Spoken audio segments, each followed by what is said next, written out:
नमस्कार दोस्तों, मैं मोनिका शर्मा आपके अपने चैनल टारगेट करियर में आपका बहुत बहुत स्वागत करती हूं। दोस्तों, हमारी एक एनसीईआरटी की सीरीज चल रही थी जिसमें कि हम भूगोल पढ़ रहे थे। दोस्तों, आज से हम पॉलिटी यानी कि सामाजिक एवं राजनीतिक जीवन, सामाजिक विज्ञान के अंतर्गत हम पॉलिटी पढ़ेंगे। सामाजिक एवं राजनीतिक जीवन, इसमें ये है आपका पार्ट फर्स्ट। कक्षा 6 के लिए ये आपकी पाठ्य पुस्तक है।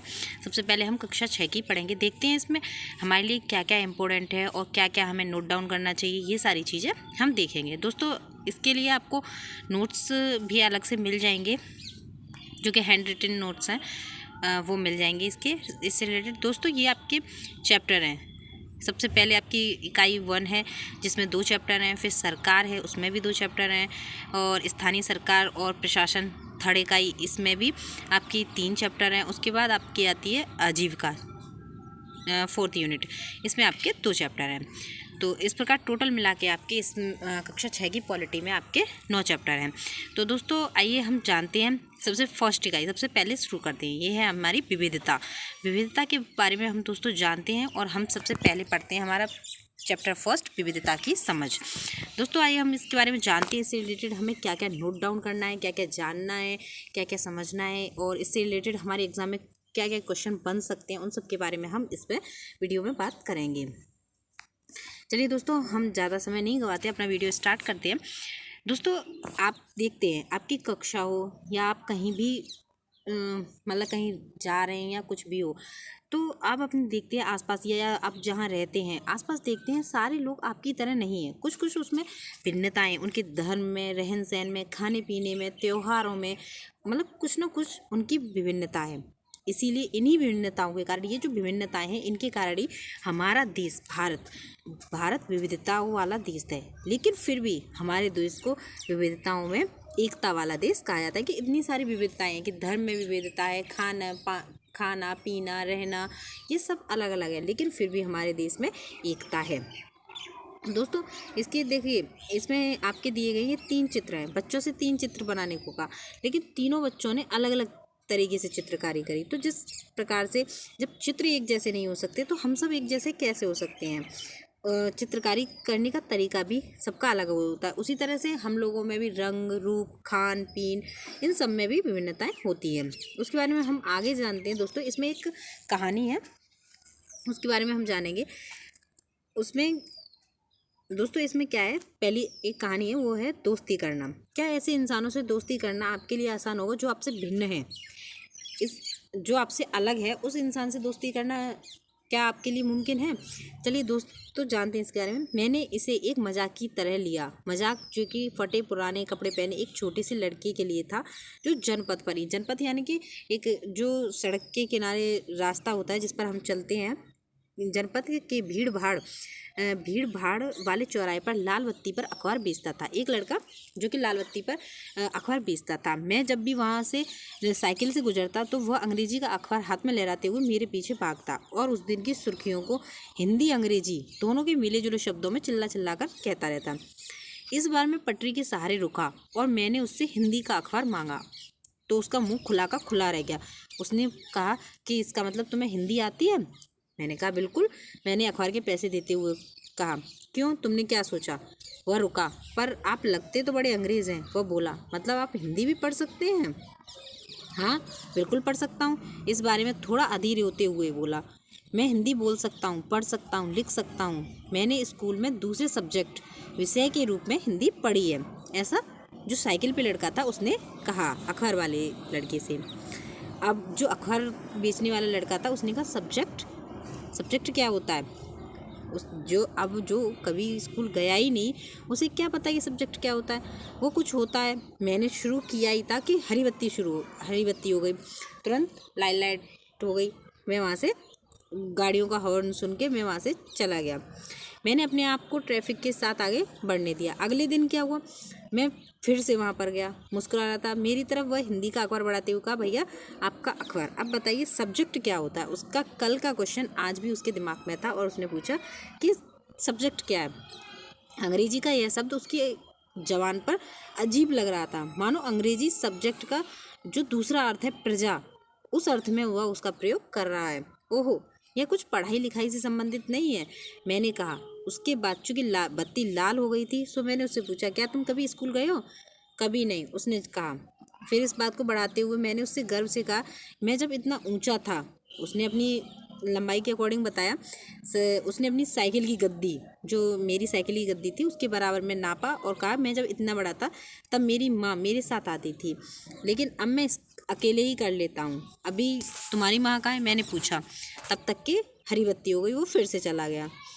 मैंने उसे अपने पीछे कहीं से चिल्लाते हुए सुना, वह मेरठ में है उसके साथ। बाकी सब जो था वो ट्रैफिक में नहीं सुनाई दिया। मेरा नाम समीर है, यानी कि जो मेरा नाम समीर है। उसने अगले दिन कहा और बड़े शर्माते हुए मेरा नाम पूछा। जो अखबार बेचने वाला लड़का था उसने उससे पूछा, आपका नाम क्या है? यह बड़े आश्चर्य की बात है। मेरी साइकिल डगमगाई। मैंने भी कहा कि मेरा नाम भी समीर है। उसने कहा, तुम्हें पता है समीर का अर्थ क्या होता है? हवा, पवन। पवन पुत्र जानते हो कौन है? हाँ, हनुमान। तो आप समीर 1 और मैं समीर 2। उसने खूब खुश होते हुए कहा, हाँ ठीक है, मैंने जवाब दिया। अपना हाथ आगे बढ़ाओ, हाथ मिलाओ समीर 2। उसका छोटा सा हाथ मेरे हाथ पर एक नन्ही चिड़िया की तरह समा गया। अगले दिन क्या हुआ? चेहरे पर उसकी अगले दिन वहाँ से चला गया। अगले दिन फिर क्या हुआ? उसके चेहरे पर चिर परिचित सी मुस्कान थी। मेरठ में बड़ी गड़बड़ हुई थी। उसने कहा, वहाँ दंगों में बहुत से लोग मारे गए हैं। मैंने मुख्य अखबार की सुर्खियाँ देखी। बड़े बड़े अक्षर में लिखा था, सांप्रदायिक दंगे। अब सांप्रदायिक दंगे जो थे, मैंने समीर से शुरू किया, मैं मुसलमान समीर हूँ। वह बोल पड़ा। अब मेरे सभी लोग मेरठ में उसकी आंखें भर आई। जब मैंने उसके कंधे पर हाथ रखा, उसने मेरी तरफ नज़र नहीं उठाई। अब आप ये देख सकते हैं, समीर 1 और समीर 2 में कोई 3 अंतर लिखे हैं। तो आप ये समझ गए होंगे कहानी सुन के। क्या ये अंतर उन्हें दोस्त बनने से रोक पाए? बिल्कुल नहीं। क्या ये अंतर? पहले तो वो मुस्लिम थे, वो मुस्लिम था, वो हिंदू था। दूसरा, वो एक अंग्रेज़ी जानता था, एक पढ़ा लिखा था, एक पढ़ा लिखा नहीं था। जिस तरह से अगले दिन वह चौराहे पर नहीं था, ना ही वो दिखा और ना ही फिर कभी उसने हिंदी या अंग्रेजी के बारे में मुझे बता सका। मेरा समीर 2 कहीं खो गया। अब आगे हम इसके बारे में बात करते हैं, अंतर क्या है। पहला क्या था? एक को अंग्रेजी अच्छी आती थी, वहीं समीर 2 हिंदी बोल लेता था। दोनों की भाषाएं अलग थी, लेकिन दोनों एक दूसरे से बात कर पा रहे थे। उन्होंने इसके लिए प्रयास किया कि क्योंकि वो एक दूसरे से महत्वपूर्ण थे। दोनों की धार्मिक और सांस्कृतिक पृष्ठभूमियाँ भी अलग थी। एक हिंदू था, एक मुसलमान था, लेकिन फिर भी दोनों में दोस्ती हुई। खान पान, धर्म, भाषा आदि में विभिन्नताएँ थीं। यही सब विभिन्नताएँ होती हैं। हमारे देश में इसी तरह की भिन्नताएं हैं, लेकिन हम फिर भी एक दूसरे के साथ भी रहते हैं, एक दूसरे को सपोर्ट भी करते हैं, एक दूसरे का साथ भी देते हैं। एक उदाहरण के लिए, एक समीर 1 ने स्कूल में पढ़ाई की, जबकि दूसरा समीर क्या था? अखबार बेचता था। उसी के बाद अब जानते हैं इसके बारे में। अगर हम ये कहें विविधता का रूप, इसमें हमें ये फ़र्क नहीं पड़ता कि उसके भोजन कैसा है, कपड़े कैसे हैं, घर कैसे हैं, या उसकी बराबरी हमसे है या नहीं। और कुछ लोगों के पास बराबरी नहीं है, कुछ के पास ज़मीन नहीं है, कुछ के पास पैसे नहीं है। इसीलिए ये गरीबी अमीरी ये विविधता का रूप नहीं है। कुछ लोगों या लोगों के बीच मौजूद असमानता यानी गैर बराबरी है, लेकिन फिर भी बहुत से लोग आप इस समय भी देखते हैं, कुछ हिंदू और मुस्लिम लोग भी दोस्त बनते हैं। आज के समय में ऐसा नहीं है कि सांप्रदायिकता या ये सब चीज़ें मैटर करती हैं। विविधता होते हुए भी हमारा देश एकता में बंधा हुआ है। हम लोग चाहे किसी भी धर्म से हों, चाहे कोई हिंदू धर्म से है, चाहे बौद्ध धर्म से, चाहे सिख धर्म से, चाहे मुस्लिम धर्म से, किसी से भी हो, लेकिन फिर भी हम लोग साथ रहते हैं। जाति व्यवस्था असमानता का एक और उदाहरण, एक और असमानता है जाति व्यवस्था। जैसे कुछ लोग आप बोलते हैं, कुछ हमारे यहाँ जो 4 वर्ण थे, ब्राह्मण, क्षत्रिय, वैश्य, शूद्र, लेकिन आज के समय में ये विविधता नहीं है। हो सकता है ग्रामीण क्षेत्रों में कुछ जगह मान दी, लेकिन फिर भी हम लोग साथ रहते हैं, कोई विविधता नहीं करते, साथ बैठते भी हैं, साथ खाते पीते भी हैं, रहन सहन भी एक जैसा रखते हैं। आज के समय में ये विविधताएं होते हुए भी नहीं हैं। इस समाज को अलग अलग समूहों में बांटा गया। इस बंटवारे का आधार है लोग किस तरह से काम करते हैं, लोग किस जाति में पैदा होते हैं। इसे हम बदल नहीं सकते, कौन किस जाति में पैदा हुआ है हम इस चीज़ को नहीं बदल सकते, लेकिन हम उनके साथ रहन सहन ये सब चीज़ें सेम होती हैं और इन सब में कोई बदलाव नहीं होता है। उदाहरण के लिए अगर आप कुम्हार के घर में पैदा हुए तो आपकी जाति कुम्हार होगी और आप बस वही बन सकती थी। कोई व्यक्ति जाति से जुड़ा अपना पेशा भी नहीं बदल सकता, इसलिए उस ज्ञान के अलावा किसी अन्य ज्ञान को हासिल करना जरूरी नहीं समझा। इससे गैर बराबरी पैदा हुई। गैर बराबरी कैसे पैदा हुई कि जैसे मान लीजिए कोई कुम्हार के यहाँ पैदा हुई है तो मतलब ये नहीं कुम्हार का काम करेगी तो ये गैर बराबरी होगी। कोई जैसे ब्राह्मण के यहाँ पैदा हुआ तो वो केवल पढ़ाई का काम करेगा तो ये गैर बराबरी होगी। लेकिन फ़िलहाल दोस्तों अपने भारत में ऐसा नहीं है और इस बारे में हम कुछ कहेंगे भी नहीं। आगे नेक्स्ट बात करते हैं, विविधता हमारे जीवन को कैसे समृद्ध करती है। एक समीर एक और समीर दो दोस्तों तो बने, ठीक वैसे ही आपकी भी सहेलियाँ होंगी जो आपसे बहुत अलग होगी। आपने शायद उनके घर का अलग तरह का खाना भी खाया होगा, उनके तरह के त्यौहार भी मनाए होंगे, कपड़े भी देखे होंगे। दोस्तों क्यों नहीं है, आज भी आप देखिए हमारे मुस्लिम भाई जो है वो हमारे साथ अपनी ईद की सेवइयाँ मिठाइयाँ वो सब हमें देते हैं और अपनी खुशियाँ मनाते हैं। हम भी हमारे यहाँ दीपावली होली में उनके यहाँ जाते हैं, गले मिलते हैं, रंग लगाते हैं, ये सब करते हैं। ये विविधता हमारी जाति वाली धर्म वाली है लेकिन फिर भी हमारे अंदर विविधता नहीं है। हम उनकी भाषाएं उनके साथ उत्सव को अपना रहे हैं। आपको शायद तरह तरह के जानवरों, रानियों, साहसिक घटनाओं, भूतों आदि कहानियाँ पसंद है। संभव है कि आपको खुद कहानियाँ बनाना भी पसंद होगा। एक अच्छी कहानी पढ़ने से हमेशा हमें खुशी मिलती है। आपको पढ़कर और ज़्यादा कहानियाँ बनाने के लिए नए नए विचार मिलते हैं। जो लोग कहानियाँ लिखते हैं वे विभिन्न स्रोतों से रिलेटेड जानते हैं। सम्मान के किस बचपन में कुछ ने अपने बचपन में यादों के गोते लगाए। स्कूल और दोस्तों में मधुर यादों से मेरे को कुछ सास की कहानियाँ भी लिखी थी। ये सब बातें आप पढ़ लीजिएगा, ऐसा इसमें कुछ है नहीं है। उसके बाद जानते हैं भारत में विविधता है, ये सब जानते हैं। हम विभिन्न भाषाएं बोलते हैं और अलग अलग तरह के खाने खाते हैं, अलग तरह के धर्म का पालन करते हैं। लेकिन इन वास्तव में सोचें, हम एक ही तरह की चीज़ें करते हैं, केवल हमारे तरीके करने के तरीके अलग हैं। हम विविधता को समझें। 200 वर्ष पहले की बात है जब रेल, हवाई जहाज़, बस, कार ये हमारे जीवन का हिस्सा नहीं थे। हम तब भी लोग संसार से एक भाग से दूसरे यात्रा करते थे। पानी के जहाज, घोड़ों, ऊँटों इन सब पर बैठकर करते थे। अक्सर ये यात्राएं खेती और बचने के लिए ज़मीन की तलाश में होती थी। दोस्तों ऐसा यहाँ पे कुछ इम्पोर्टेंट नहीं है जो कि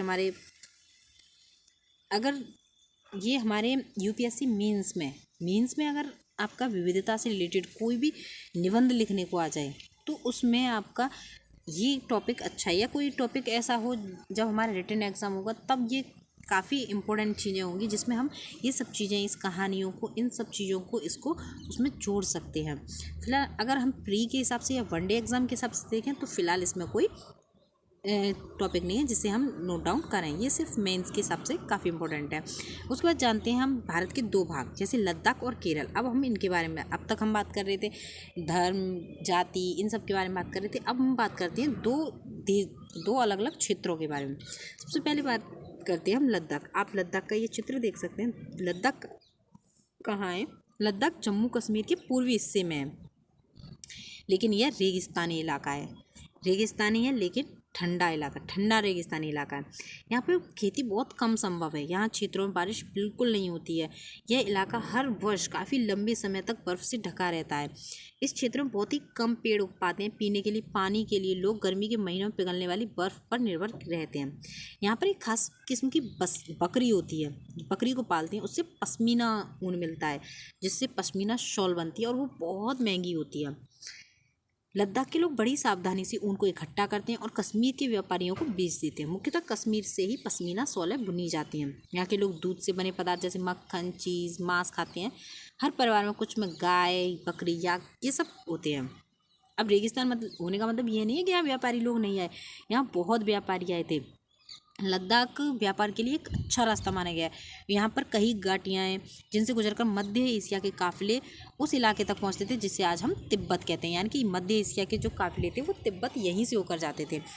मसाले, कच्चा रेशम, दरियाँ आदि सब लेकर चलते थे। लद्दाख के रास्ते ही बौद्ध धर्म तिब्बत पहुंचा था। बौद्ध धर्म तिब्बत लद्दाख के रास्ते। लद्दाख को छोटा तिब्बत भी कहते हैं। 400 साल पहले यहाँ पर लोगों को इस्लाम धर्म का परिचय हुआ था। 400 साल पहले, ये दोस्तों नोट कर लीजिएगा। तिब्बत का ग्रंथ है केसर सागा, ये लद्दाख में काफ़ी प्रसिद्ध है। अब नेक्स्ट चलते हैं, अब हम केरल के बारे में जानते हैं। केरल भारत के दक्षिणी पश्चिमी कोने पर बसा हुआ राज्य है। ये एक तरफ समुद्र से घिरा है और दूसरा पहाड़ियों से। इन पहाड़ियों पर विविध प्रकार की मसाले जैसे काली मिर्च, लौंग, इलायची, ये सब चीज़ें पाई जाती हैं। सबसे पहले अरबी और यहूदी व्यापारी केरल आए थे। ऐसा माना जाता है ईसा मसीह के धर्मदूत संत थॉमस 2000 साल पहले यहाँ आए थे। भारत में ईसाई धर्म लाने का श्रेय उन्हीं को जाता है। अरब से कई व्यापारी यहाँ आकर बस गए। इब्न बतूता ने, जो करीब 700 साल पहले यहाँ आए थे, अपनी यात्रा वृत्तांत में मुसलमानों के जीवन विवरण देते हुए मुसलमान समुदाय की बड़ी इज्जत थी। वास्को डी गामा, जो कि एक पुर्तगाली व्यापारी था, वो पुर्तगालियों ने यूरोप से भारत तक का समुद्री रास्ता खोजा था। इन सभी ऐतिहासिक प्रभावों के कारण केरल के लोग विभिन्न धर्मों का पालन करते थे, जिनमें यहूदी, ईसाई धर्म, हिंदू, बौद्ध धर्म, ये सब शामिल हैं। चीन के व्यापारी केरल आए थे। यहाँ पर मछली पकड़ने के लिए जो जाल इस्तेमाल होता था वो उसे चीना वला कहते थे। तलने के लिए लोग जो बर्तन का इस्तेमाल करते थे उसे चीना चट्टी कहते थे। चीन शब्द का बात इस ओर इशारा करती है कि यहाँ पे उत्पत्ति कहाँ हुई होगी। केरल की उपजाऊ जमीन और जलवायु चावल की खेती के लिए बहुत उपयुक्त है। यहाँ पर अधिकतर लोग मछली, सब्जी और चावल खाते हैं। यहाँ का जो मुख्य भोजन है वो मछली, सब्जी और चावल है। नेक्स्ट जानते हैं यहाँ केरल। अब आप ये देख सकते हैं केरल और लद्दाख दोनों की भौगोलिक स्थितियाँ एक दूसरे से अलग हैं। इन क्षेत्रों पर इतिहास एक ही प्रकार की सांस्कृतिक प्रभाव है। दोनों ही क्षेत्रों में चीन और अरब से आने वाले व्यापारियों ने प्रभावित किया। केरल की भौगोलिक स्थिति ने मसालों की खेती संभव बनाई, वहीं लद्दाख की विशेष भौगोलिक स्थितियां और ऊन के व्यापारियों को अपनी ओर खींचा। इन सबसे पता चलता है कि इस क्षेत्र में सांस्कृतिक जीवन का उसके इतिहास पर भूगोल का प्राय गहरा रिश्ता था। आप ये सब चीज़ें जान सकते हैं। विविध संस्कृतियों के प्रभाव के ये सब चीज़ें होते हुए भी हम हर एक कदम के साथ हमारे सांस्कृतिक रीति रिवाज और जीने का तरीका धीरे धीरे उस नए क्षेत्र का हिस्सा बन जाते हैं। आगे जानते हैं विविधता में एकता। हमारा देश विविधताओं वाला, ये तो हमने सारी जान ली कि हमारे देश में विविधताएं, क्षेत्रों में भी विभिन्नताएं, भौगोलिक विभिन्नताएं भी हैं, सांस्कृतिक विभिन्नताएं भी हैं, धर्मों में विभिन्नताएं हैं, जातियों में विभिन्नताएं, काफ़ी सारी विभिन्नताएं। लेकिन इस विविधताओं के बाद भी हमारा देश एकता है। अब एकता कैसे है? भारत की विविधता है, अनेकता है, उसकी ताकत का स्रोत माना गया। जब अंग्रेजों को भारत पर राज था तो विभिन्न धर्म, भाषा और क्षेत्रों की महिलाओं, पुरुषों ने अंग्रेजों के खिलाफ मिलकर लड़ाई लड़ी थी हमारे देश।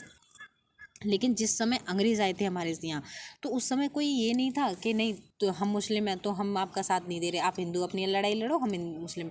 ऐसा नहीं था। हिंदू हो या मुस्लिम हो या ईसाई हो या सिख हो, सब लोगों ने, सब हमारे भाइयों ने मिलकर युद्ध उनसे आंदोलन किया, स्वतंत्रता संग्राम किया, और जिसका प्रभाव ये है कि आज हम स्वतंत्र हैं। ये सब उन सब ने मिलकर एकजुट होकर आंदोलन गए, इकट्ठे होकर जेल गए थे। अंग्रेज़ों के लिए अलग अलग तरीके से विरोध किया था। अंग्रेज़ों ने सोचा कि फूट डाल दें इन्हें। यहाँ पे तो भारत में तो बहुत सारी विविधताएं हैं, तो हो सकता है मुस्लिम भाइयों को अलग कर दें, हिंदू भाइयों को अलग कर दें, जातियों से अलग कर दें। लेकिन फिर भी हमारे भाई लोग कोई भी अलग नहीं हुए, फिर भी वो एक ही बने रहे। उन्होंने कहा कि हम सब भारतवासी हैं, यही हमारा धर्म है। ना हम हिंदू हैं ना हम मुस्लिम हैं, हमारा सिर्फ भारतवासी हैं, यही हमारा धर्म है। यही और अंग्रेज़ों के खिलाफ लड़ाई लड़ी और वो जीत गए और आज हम स्वतंत्र हैं। ये आपका गीत है जो कि हमारे भारतीय जन नाट्य संघ इप्टान के द्वारा लिखित है। उसके बाद दोस्तों ये आप देख सकते हैं, ये है स्वतंत्रता दिवस के अवसर पर भाषण देते हुए पंडित जवाहरलाल नेहरू। दोस्तों ये जो गीत है, ये गीत आपका अमृतसर में जो जलियांवाला बाग हत्याकांड हुआ था उसके बाद गाया जाता था। इस हत्याकांड में एक ब्रिटिश जनरल ने, इसके बारे में हम इतिहास में भी पढ़ेंगे पूरा डिटेल में, फिलहाल इसमें जितना है उतना जानते हैं। अमृतसर में एक जलियांवाला बाग हत्याकांड हुआ था। उसमें क्या हुआ था, एक ब्रिटिश जनरल ने हमारे जो शांति प्रिय निहत्थे भाई थे उन सब पर खुलेआम गोली चलवा दी, और जो कि बाग में इकट्ठे होकर सभा कर रहे थे। महिलाएं भी थी उसमें, पुरुष महिलाएं और पुरुष भी थे, हिंदू भी थे, मुस्लिम भी थे, सिख भी थे, ये सब लोग थे।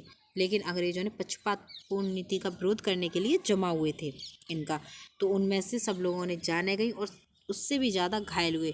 और यह गीत उन्हीं लोगों की याद में गाया जाता है। स्वतंत्रता संग्राम के दौरान उभरे गीत और चिन्ह विविधता के प्रति हमारा विश्वास बनाए रखते हैं।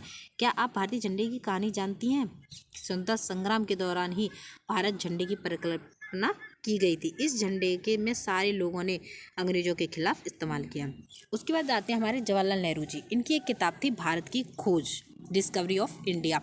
अब इस किताब का नाम जरूर याद रखिएगा दोस्तों। भारत की एकता कोई बाहर से थोपी हुई चीज़ नहीं है, बल्कि यह बहुत ही गहरी है, जिसके अंदर अलग अलग तरह के विश्वास और प्रथाओं को स्वीकार करने की भावना है। ये जवाहरलाल नेहरू जी ने कहा था। इसमें विविधता को पहचानना और प्रोत्साहित किया जाता है। यह नेहरू ही थे जिन्होंने भारत की विविधता का वर्णन करते हुए अनेकता में एकता का विचार हमें दिया। उसके बाद आता है हमारे रविन्द्रनाथ टैगोर जी। उनके द्वारा रचित हमारा राष्ट्रगान है जन गण मन। भारत की एकता की ही एक अभिव्यक्ति है। राष्ट्रगान किस तरह एकता का वर्णन करता है, इसे अपने शब्दों में लिखिए। नेक्स्ट, अब दोस्तों ये है इसके अभ्यास प्रश्न, इन्हें आप समझ लीजिएगा, पढ़ लीजिएगा। ये सारे रिटन एग्जाम से रिलेटेड है, ऐसा कोई नहीं है जो हम इन्हें अभी सॉल्व करें। हमारे प्री के अकॉर्डिंग कुछ भी नहीं है इसमें। ज़्यादातर जो भी प्री के अकॉर्डिंग क्वेश्चन थे वो मैंने टिक कर दिए हैं। आप उन सबको पढ़ लीजिएगा, नोट डाउन करना हो तो आप कर लीजिएगा। और इससे रिलेटेड अगर आपको नोट्स चाहिए तो आप हमारे टेलीग्राम चैनल को ज्वाइन कर सकते हैं और कमेंट बॉक्स में कमेंट कर दीजिएगा आपको इससे रिलेटेड नोट्स चाहिए तो। और दोस्तों आज कि हमारी क्लास कैसी लगी ऐसा भी हमें कमेंट बॉक्स में बता दीजिएगा। और अगर आपको दोस्तों किसी और टॉपिक पर या एनसीईआरटी बुक से रिलेटेड या अदर किसी टॉपिक से रिलेटेड अगर आपको कोई क्लास चाहिएगा तो आप प्लीज़ कमेंट बॉक्स में कमेंट करिएगा। आज के लिए बस इतना ही। अब नेक्स्ट इसका सेकंड चैप्टर हम कल पढ़ेंगे। आज के लिए बस इतना ही। धन्यवाद।